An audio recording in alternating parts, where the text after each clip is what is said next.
la journaliste Roselyne Febvre a vécu l'enfer. Depuis des années, elle se bat pour sauver la vie de son fils Arthur, accro à la drogue. Elle avait raconté ce parcours du combattant dans son livre Les battements du colibri, dans lequel elle tirait la sonnette d'alarme à propos des ravages de la drogue chez les jeunes. Vendredi 3 mars 2023, la journaliste politique était invitée sur le plateau de Touche pas à mon poste pour aborder le sujet. Elle est alors revenue sur la descente aux enfers de son fils, qui est d'abord tombé dans le cannabis lorsqu'il était au collège, le truc escalatoire, si est-il à dire qui fume un œuf fume un bœuf. Moi j'ai pu constater qu'effectivement à chaque fois il est allé crescendo, de plus en plus loin. Après il y a eu les drogues de synthèse type MDMA. Et puis quelque chose de très couru pour les jeunes notamment, en boîte ou pour les concerts, qui est de la kétamine, qui est un anesthésiant pour chevaux, a assuré l'ancienne présentatrice de Soir 3.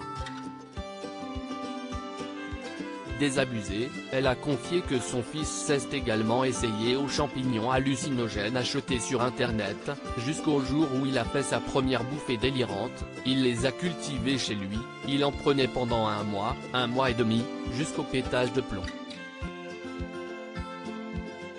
Un épisode pour le moins effrayant, sur lequel Cyril Hanouna a tenté d'en savoir plus, c'était quoi son état alors? Comment il a pété les plombs? Ce à quoi la journaliste a raconté cette nuit angoissante qu'elle a vécue, il passait des coups de fistard, à 5 h du matin, en disant n'importe quoi. Quand j'essaie de le rappeler le lendemain, il répond pas. Et en fait il a disparu, il est pas chez lui. On arrive chez lui, il y avait écrit merci sur le mur, la porte ouverte. Donc là, un peu paniqué quand même. Et on met du temps à le retrouver. Parce que vous faites les commissariats et les commissariats vous disent non on n'a personne. Donc finalement on a fini par le retrouver avec un petit coup de piston de quelqu'un qu'on connaissait. Finalement on le retrouve au commissariat. Les policiers ont cru qu'il avait bu, enfin ils n'ont pas cherché à savoir. Il a pourri dans sa cellule de dégrisement pendant toute la journée. Il avait déchiré ses vêtements, il s'était griffé. C'était quelqu'un d'autre.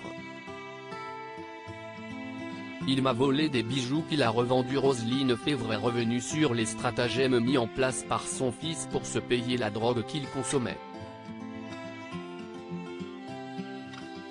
Il vous a volé ?